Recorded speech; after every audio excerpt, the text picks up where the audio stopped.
तो स्टूडेंट्स, हमारा अगला टॉपिक है सेल वॉल। चलिए जानते हैं सेल वॉल के बारे में। अगर हम सेल वॉल की बात करें तो ये सिर्फ प्लांट और फंजाई में प्रेजेंट होते हैं। आपको आपके स्क्रीन पर प्लांट और फंजाई सेल का स्ट्रक्चर दिख रहा है और जो सबसे आउटर लेयर है प्लांट और फंजाई में वो है सेल वॉल। उसके बाद जो लेयर आता है वो है सेल मेम्ब्रेन।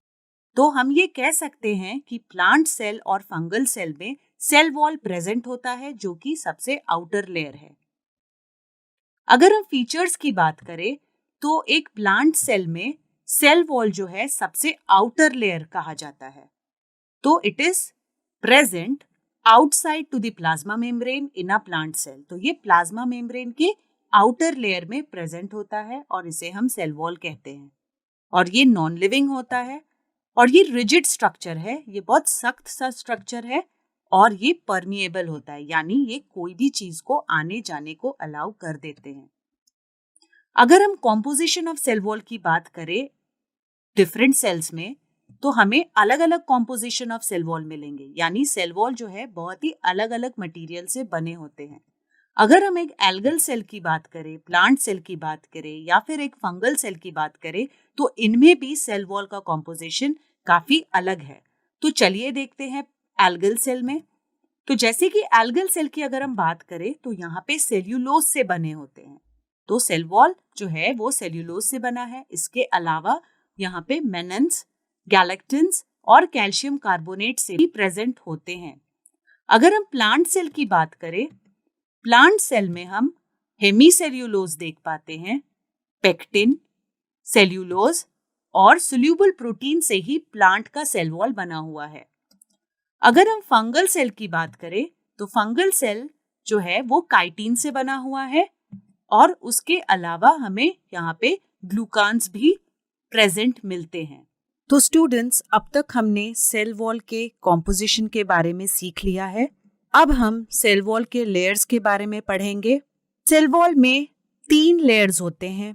सबसे पहला मिडिल लैमेला, दूसरा लेयर है प्राइमरी वॉल और सबसे तीसरा लेयर है सेकेंडरी वॉल। अगर हम सेल वॉल के ट्रांसवर्स सेक्शन को देखते हैं तो कुछ इस तरह का दिखता है, जिसमें सबसे आउटर मोस्ट लेयर को हम मिडिल लैमेला कहेंगे। उसके बाद जो लेयर आता है उसे हम प्राइमरी वॉल कहते हैं और सबसे थर्ड लेयर जो कि और भी 3 लेयर से बने हुए हैं जो कि S1, S2 और S3 है, ये तीनों मिला के सेकेंडरी वॉल लेयर का फॉर्मेशन करता है। और सबसे मिडिल में आपको ल्यूमेन दिखेगा। अगर हम सेल वॉल के लॉन्गिट्यूडनल सेक्शन की बात करें तो उसका स्ट्रक्चर कुछ ऐसा दिखेगा और ठीक जिस तरह से ट्रांसवर्स सेक्शन में हमने देखा, लॉन्गिट्यूडनल सेक्शन में भी हमें ये तीनों लेयर प्रेजेंट मिलेंगे। जैसे कि मिडिल लैमेला सबसे आउटर मोस्ट लेयर, उसके बाद प्राइमरी वॉल आता है और उसके बाद तीनों लेयर जो कि सेकेंडरी वॉल लेयर का फॉर्मेशन करते हैं जो कि S1, S2 और S3 है। तो स्टूडेंट्स, अब हम लेयर्स ऑफ सेल वॉल के लोकेशन को देख लेते हैं। आपके सामने एक इमेज आ रहा है जहां पे हम लेयर्स ऑफ सेल वॉल के लोकेशन को देखेंगे। तो सबसे आउटर मोस्ट लेयर को हम मिडिल लैमेला कहते हैं, उसके बाद जो लेयर है उसे हम प्राइमरी वॉल भी कहते हैं और सबसे इनर मोस्ट लेयर जो कि S1, S2 और S3 लेयर से बना है उसे हम सेकेंडरी वॉल कहते हैं। इसके अलावा हम प्लाज्मोडेस्माटा भी देख पाते हैं जो कि एक सेल से दूसरे सेल को जोड़ने की मदद करता है और साथ ही दोनों सेल के बीच में कम्युनिकेशन स्टैब्लिश करता है। अगर हम प्लाज्मोडेस्माटा की बात करें तो आपके सामने एक इमेज दिख रही है आपको। यहाँ पर आपको जो ग्रीन कलर का स्ट्रक्चर है उसे हम सेल वॉल कहेंगे और जो इनर मोस्ट लेयर है जहाँ पे आपको एक व्हाइट कलर का बैकग्राउंड दिख रहा है इसे हम वैक्यूल्स कहेंगे और जो दोनों सेल के बीच में एक ब्लू कलर की लाइन जो है जो दोनों सेल को जोड़ने का काम कर रही है इसे हम प्लाज्मोडेस्माटा कहते हैं। तो प्लाज्मोडेस्माटा जो है वो आपको प्लांट और एल्गल सेल दोनों में ही पाए जाएंगे और प्लाज्मोडेस्माटा एक थिन चैनल है जहां पे हम देख पाते हैं कि 2 प्लांट सेल आपस में जुड़े हुए होते हैं और एक सेल दूसरे सेल से कम्युनिकेट कर पाते हैं। और हम ये भी देख पाते हैं कि जो मॉलिक्यूल्स है और सब्सटेंस है वो सेल के अंदर या सेल के बाहर मूव इन एंड आउट करते हैं, वो भी प्लाज्मोडेस्माटा की वजह से। तो चलिए स्टूडेंट्स, सेल वॉल के कुछ फीचर्स एंड फंक्शंस को जान लेते हैं।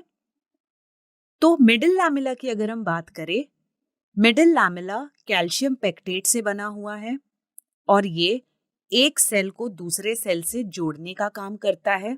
अगर हम प्राइमरी वॉल की बात करें तो ये सबसे पहला वॉल फॉर्म्ड होता है जब सेल ग्रो कर रहा हो, और ये थिन होता है, इलास्टिक भी है और ये काफी एक्सटेंसिबल भी होता है। अगर हम सेकेंडरी वॉल की बात करें तो ये तब अपीयर होता है जब सेल वॉल मैच्योर हो चुका हो, और ये सबसे इनर मोस्ट लेयर में से पाए जाते हैं, और ये प्लाज्मा मेम्ब्रेन के बिल्कुल ऑपोजिट होता है। अब हम सेल वॉल के फंक्शंस को जान लेते हैं। अगर हम सेल वॉल की बात करें तो सबसे पहला फंक्शन जो है वो है सेल टू सेल इंटरैक्शन। तो ये सेल टू सेल इंटरैक्शन या फिर कम्युनिकेशन में मदद करता है। ये सेल को एक प्रॉपर शेप प्रोवाइड करता है और ये सेल को किसी भी तरह के मैकेनिकल डैमेज से प्रोटेक्ट करता है, और ये एक तरह से एक प्रोटेक्शन का काम कर रहा है जहां पे हम किसी भी तरह के अनवांटेड मॉलिक्यूल्स को इंटर नहीं करने देता।